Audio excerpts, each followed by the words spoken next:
kì í ṣe pé àsìkò kan wà nígbà tí Jésù wà nú ayé ó wá dẹ́kun láti máa ní àwọn àbùdá Ọlọ́run tàbí àwọn ìwà Ọlọ́run. Irọ́, nígbà tó jẹ́ èèyàn ó ní gbogbo agbára, nígbà tó jẹ́ èèyàn ó mọ ohun gbogbo, nígbà tó jẹ́ èèyàn ó lè wà níbi gbogbo lẹ́ẹ̀kan náà.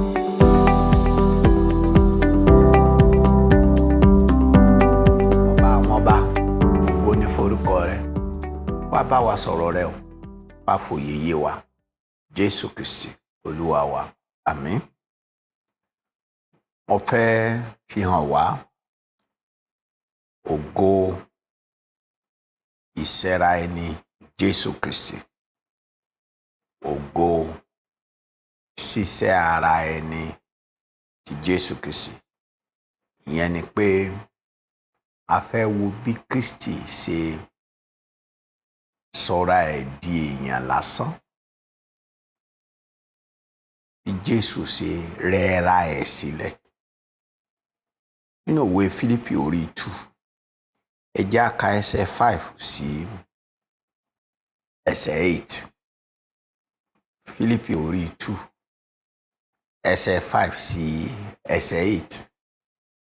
Ẹ ní èrò yìí nínú yín, èyí tí ó wà pẹ̀lú nínú Kristi Jésù, ẹni tí ó tilẹ̀ jẹ́ àwòrán Ọlọ́run, tí kò kà á sí ìwọra láti bá Ọlọ́run dọ́gba,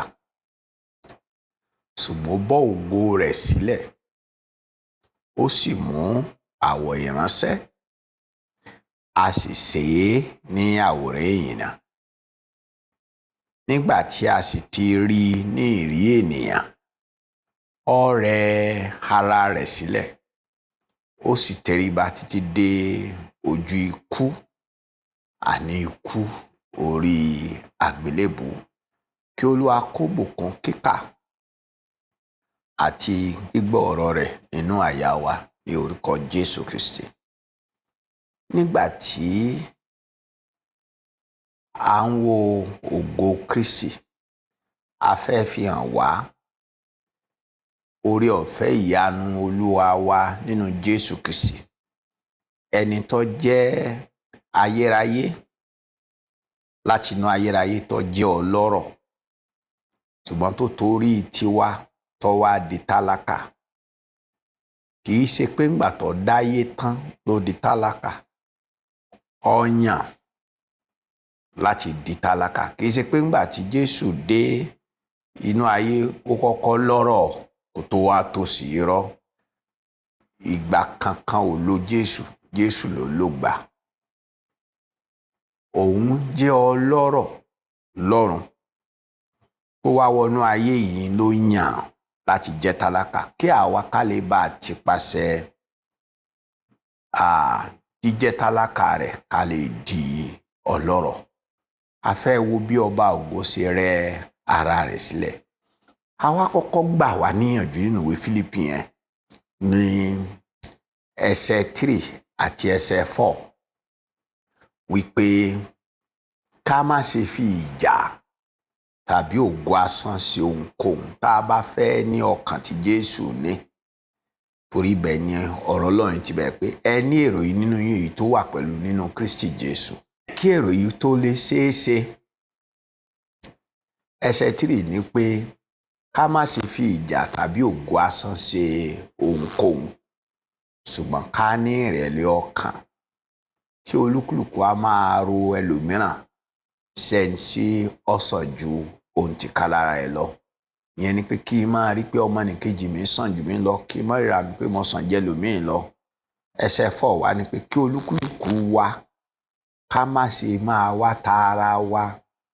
Ìwà èèyàn ni kó máa wá tara ẹnìkan, èèyàn máa tara ẹnìkan, ṣùgbọ́n olúkúlùkù ohun ti tẹ lòmíràn ni pé ká máa wá ire ẹlòmíràn, ká má kàn wá ire ara wa nìkan. Tí a bá wá ń sọ nípa bí Kristi ṣe rẹra rẹ̀ sílẹ̀, tó sọra ẹ̀ di ẹrú, tó sọra ẹ̀ dèèyàn, ẹ jẹ́ ká kọ́kọ́ wo ohun tí ó túmọ̀ sí ká tó wo ohun tó túmọ̀ sí. Nǹkan méjì ni kò túmọ̀ sí, a sì sọ àwọn tó túmọ̀ sí fún wa. Àkọ́kọ́ ni wípé Kristi rẹra ẹ̀ sílẹ̀ tó wá déèyàn kò túmọ̀ sí wípé ó fi ògo pó jẹ́ Ọlọ́run sílẹ̀ tàbí pé ó dẹ́kun àti máa jẹ́ Ọlọ́run. Jésù ò dẹ́kun jẹ́ Ọlọ́run o. Nígbà tó déèyàn Ọlọ́run ni. Kì í ṣe pé nígbà Jésù wá di èèyàn ó wá di ààbọ̀ Ọlọ́run àti ààbọ̀ èèyàn ó wá papọ̀ bàbá bẹ́ẹ̀ kọ́. Jésù odidi Ọlọ́run ni nínú èèyàn, odidi ènìyàn ni nínú Ọlọ́run. Bẹ́ẹ̀ ni, ìyẹn ni wípé Jésù Kristi jẹ́ Ọlọ́run lódidi nígbà tí wọ́n bí tó sì gbé nínú àgọ́ ara wa ìbí ènìyàn. Bẹ́ẹ̀ gẹ́gẹ́ sì ni ó jẹ́ ènìyàn ní odidi, kì í ṣe ààbọ̀ èèyàn tàbí ààbọ̀ Ọlọ́run. Ìyẹn kọ́ ni rírẹra ẹ̀ sílẹ̀ túmọ̀ sí. Ìkejì tí ríra ara rẹ̀ sílẹ̀ ò túmọ̀ sí, kì í ṣe pé àsìkò kan wà nígbà tí Jésù wà nú ayé ó wá dẹ́kun láti máa ní àwọn àbùdá Ọlọ́run tàbí àwọn ìwà Ọlọ́run. Irọ́. Nígbà tó jẹ́ èèyàn ó ní gbogbo agbára. Nígbà tó jẹ́ èèyàn ó mọ ohun gbogbo. Nígbà tó jẹ́ èèyàn ó lè wà níbi gbogbo lẹ́ẹ̀kan náà. Nígbà tí ọmọkùnrin yìí tí wọ́n mú Nathaniel wá síwájú rẹ̀, bí Nathaniel ṣe ń bọ̀ ló wá ní, ǹlẹ́ o Nathaniel, ọmọ Ísírẹ́lì tòótọ́ nínú ẹni tí ẹ̀tàn sọ. Ó ní ó rí mi rí. Ó ṣe wá mọ́kọ mi. Ó nígbà tí Fílípì wá bọ̀, ó ní mo ti rí ọ. Àyẹn ni pé ọ wà ń bẹ̀, ọ wà lọ́dọ̀ kò sí kúrò níbi tó wà. Jésù wí pé kò sí ẹnikẹ́ni tó lè mọ̀ ọ́ lọ àfẹntí ọmọ bá fi hàn fún. Jòhánù orí 1:18, ní orí 3:30, ó ní kò sẹ́ni tó ti òkè wá, kò sí sẹ́ni tó táyé lọ sọ́run. Ó lọ mọ Ọlọ́run nìkan, òun nìkan ló tókè wá. Ní Málákì orí 3:6, ó lèmi ní Olúwa, n ò yí padà. Ìyẹn ni pé Jésù torí pé ó déèyàn kò túmọ̀ sí wípé ó wá dẹ́kun láti máa jẹ́ Ọlọ́run lọ́kàn wa jẹ́ ènìyàn. Ọ̀dà nígbà tá a ti mọ tí ò túmọ̀ sí, ẹ jẹ́ á wò kí ló túmọ̀ sí pé Jésù Kristi rẹ ara ẹ̀ sílẹ̀. Àkọ́kọ́ ni pé ó túmọ̀ sí pé gbogbo ògo ìfarahàn tó yẹ kó ní bí Ọlọ́run, bí ọba lórí gbogbo ayé, inú ògo yẹn ló yẹ kó rìn, ṣùgbọ́n ó gbé tìṣẹ́gbẹ́ kan. Bẹ́ẹ̀ ni, torí pé tó bá rìn nínú gbogbo ògo ẹni tó jẹ́, kò ní lè mú èrèdí tó fi wá sáyé ṣẹ. Èrèdí tí bàbá rẹ̀ fi rán wá sáyé kò ní lè ṣẹ. Tí ó bá ń tàn bí ìmọ́lẹ̀ ojú rẹ̀ ṣe ń jò fòfò ní orí òkè Pálárádà tí àwọn ọmọ ẹ̀yìn ìgbìmọ̀ tẹ̀kótó rẹ̀ rí, ìyẹn ni Pétérù, Jákọ́bù àti Jòhánù, tí wọ́n rí tí wọn ò lè wo ògo rẹ̀ tí wọ́n dojú bolẹ̀. Tó bá jẹ́ pé inú ògo ẹni Jésù rìn láàrin yẹn ni kò ní ríṣẹ́ kankan ṣe. Ògo tó gbé kalẹ̀ nìyẹn. Bẹ́ẹ̀ ni, ó gbógo yẹn kalẹ̀. Kì í ṣe pé ó ń kiri ayé pẹ̀lú ọba, kì í ṣe bí àwọn ààrẹ orílẹ̀-èdè tàbí àwọn gómìnà ṣe máa ń lọ tí wọ́n máa fọ́n fèrè.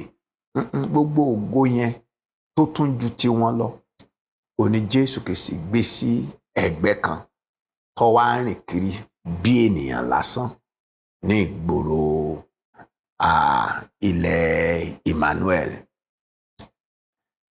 Nǹkan kejì tí ó túmọ̀ sí wípé Jésù Kristi bọ́ ògo rẹ̀ sílẹ̀, ó ní pé a dá ara rẹ̀ lẹ̀ ju àwọn áńgẹ́lì lọ fún ìgbà díẹ̀. Wọ́n gbà tó wà nú ayé yìí fún ọdún 23 ni a dá ara rẹ̀ lẹ̀ ju áńgẹ́lì lọ. Síbẹ̀ áńgẹ́lì sì ránṣẹ́ fún wọn. síbẹ̀ ó ní orúkọ kan nípa ó tó ti jogún, ó ní orúkọ tó sàn ju gbogbo wọn lọ. Nǹkan kẹta tí bíbọ́ ògo Jésù sílẹ̀ tó túmọ̀ sí, ó ní wípé ó di ẹ̀dá tó ń gbẹ́kẹ̀lé ẹnìkan. Ó di ẹ̀dá tó ní láti farati bàbá. Ṣé gbogbo àwa èèyàn ni Ọlọ́run dá lẹ́yìn tó ń fara tẹlòmíràn? Kò sí ẹnikẹ́ni wa tó lè dá dúró. Bẹ́ẹ̀ ni, a dá wa léèyàn láti fi ẹnìkan ṣègbẹ́kẹ̀lé ni. Bẹ́ẹ̀ ni Jésù wá sọ pé ó lọ́mọ ò lè dóhunkóhun ṣe fún ara ẹ̀. Ó dé èèyàn lásán. Pé ọmọ ò lè ṣe ohunkóhun fún ara ẹ̀. Jòhánù orí 5 ẹsẹ̀ 19. Ó ní ọmọ ò lè ṣe ohunkóhun fún ara ẹ̀. Ẹ jẹ́ á kà á kí ọ̀rọ̀ yìí lè yé wa. Jòhánù orí 5 ní ẹsẹ̀ 19. Jòhánù orí 5 ní ẹsẹ̀ 19. Ó ní lóòótọ́ mo wí fún yín, ọmọ kò lè ṣe ohunkóhun fún ara ẹ̀ bí kò sí ohun tó bá rí pé bàbá ń ṣe, torí ohunkóhun tó bá ń ṣe wọ̀nyí náà ni ọmọ ń ṣe bẹ́ẹ̀ gẹ́gẹ́. Ní ẹsẹ̀ 30, ó ní èmi kò lè ṣe ohun kan fún ara mi, bí mo ti ń gbọ́ ni mò ń dájọ́. Òdodo sì ni ìdájọ́ mi, torí mi ò wá ṣèfẹ́ tara mi bí kò ṣe ìfẹ́ ni tí ó rán mi. Jésù ní pé tẹ́ ẹ bá rí òun o, gbogbo iṣẹ́ tí Jésù ṣe pátá iṣẹ́ bàbá rẹ̀ ló ṣe. Gbogbo ọ̀rọ̀ tó sọ pátá bàbá rẹ̀ ló kọ́ sọ, bàbá rẹ̀ ló pàṣẹ fún. Ní òwúrọ̀ ni bàbá máa ń jí ọmọ, tí máa ń ṣí ọmọ létí, tí sì máa ń tọ́ ọmọ ní tí ó ṣe. Yóò tọ́ ọmọ rẹ̀ Kristi ní tí ó sọ. Yóò tọ́ ọmọ rẹ̀ ní àwọn ìrìn àjò tí ó rìn. Àwa rí i pé ní gbogbo ayérayé kò fìgbà kankan, Jésù ò fìgbà kankan sinmi lé ẹnikẹ́ni, torí pé fúnra ara rẹ̀ Ọlọ́run lòun. Ọlọ́run yìí sì fi ẹnikẹ́ni ṣègbẹ́kẹ̀lé. Wọ́n torí pé ó ti bọ́ ògo jíjẹ́ Ọlọ́run yẹn sílẹ̀, ó ní láti fi bàbá nìkan ṣe ìgbẹ́kẹ̀lé. Ó fi bàbá nìkan ṣe ìgbẹ́kẹ̀lé. Bẹ́ẹ̀ ni Jésù fi bàbá nìkan ṣe ìgbẹ́kẹ̀lé. Èyí ni ògo tí Jésù Kristi bọ́ sílẹ̀ fún kó tó fi wá di èèyàn lásán. Ẹ jẹ́ á gbàdúrà. Ọba ìyè àti agbára, ògo ní forúkọ rẹ o. Ràn àwa náà lọ́wọ́ láti ṣe ara wa, ká má fi ara wa pè, ká lè gbé ayé wa bó ti fẹ́ ká gbé níwájú rẹ àti bó ti fẹ́ ká gbé níwájú àwọn ènìyàn ẹlẹgbẹ́ wa. Ràn wá lọ́wọ́ Ẹlẹ́dàá o, ká yìn ọ́, ká dúpẹ́. Jésù Kristi Olúwa wa. Àmín.